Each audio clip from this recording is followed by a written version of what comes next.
Up everybody, it's Johnny B, the Stonegate Success Coach.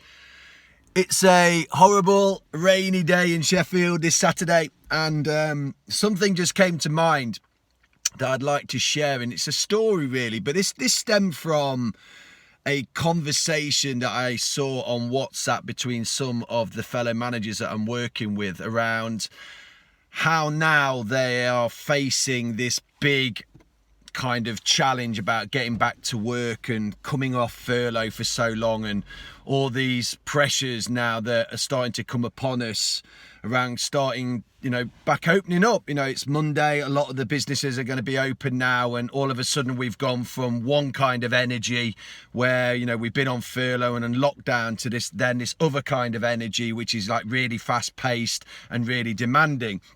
And it was interesting because within this WhatsApp message came around the demons that we have, these voices in our head, and the buttons that we can start to press to justify and rationalize things, especially about not doing the things that we've been doing on furlough.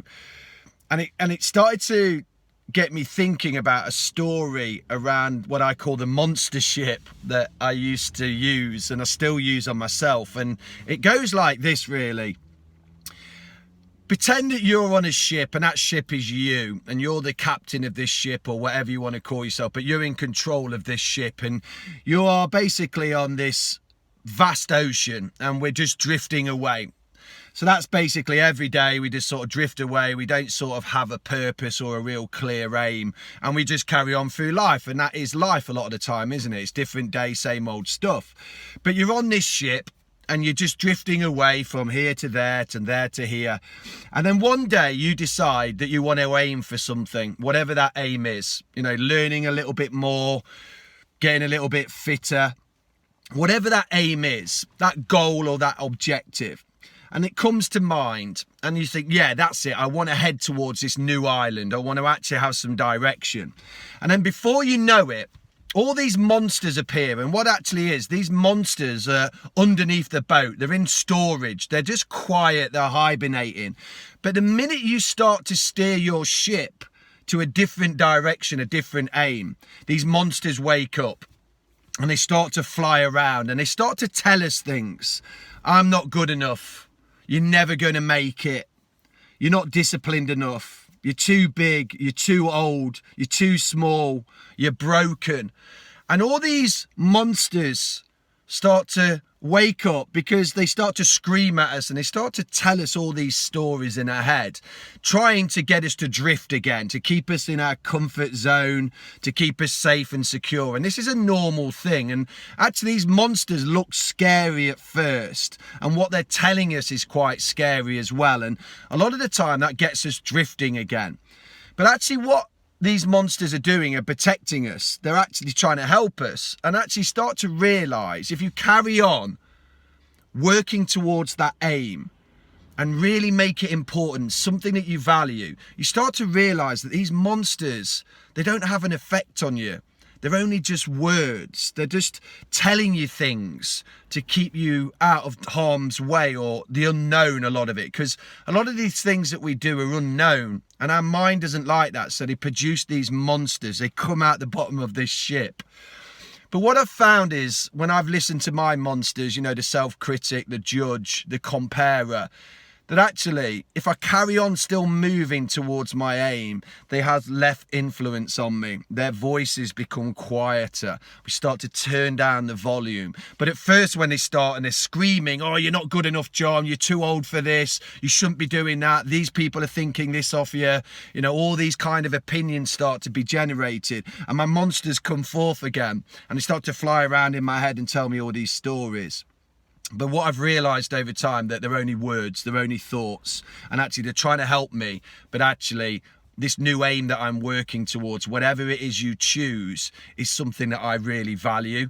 And I go, thank you monsters, thank you judge, thank you comparer, thank you self-critic, but I'm still going to take these small steps towards my aim, and I'm going to steer my ship towards this new island because it's important to me. So look, I thought I wanted to share that story. I know it's a bit of a random one, but we all have these monsters in our boat A lot of the time they're asleep. Sometimes they're fully awake, but they really wake up when we start to do something different, you know, a new challenge or a new aim or a goal that we want to work to. And this is what's happening now. We have this new energy that's causing us lots and lots of stress and worry that we've got to get back to work, and it's a big pressure. And then we stop doing the things maybe that we've been doing in furlough that have been real value to us, you know, spending time with the family, getting healthy, you know, going on those walks, eating the right food. Then all of a sudden this new energy's turned up and these monsters start to appear, justifying, well, you haven't got time to exercise anymore, you haven't got time with the family. Now, time's a great thing and it's always going to be a determining factor. So you might not have much time because now we're back at work and it is going to absorb us and it's going to demand things from us. But sometimes you can lower the rule in your head. So it might not be an hour exercise every day. It might be 10, 15 minutes. It might be making a phone call to your family while you're at work or when you're finishing, just to make those connections. So sometimes the mind likes to generate these big things to give us excuses why we can't do it.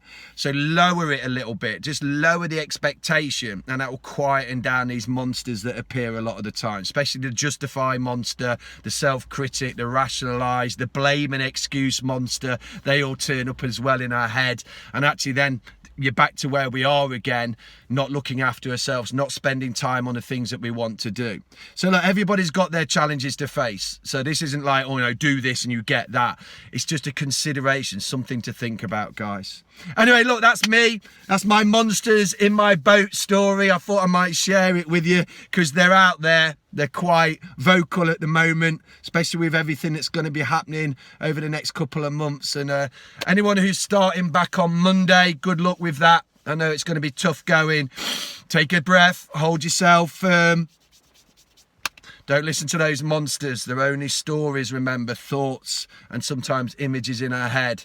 Keep working towards the things that you really value in life. And again, they're individual to everybody. So good luck, and I'll speak to you all soon. Take care for now.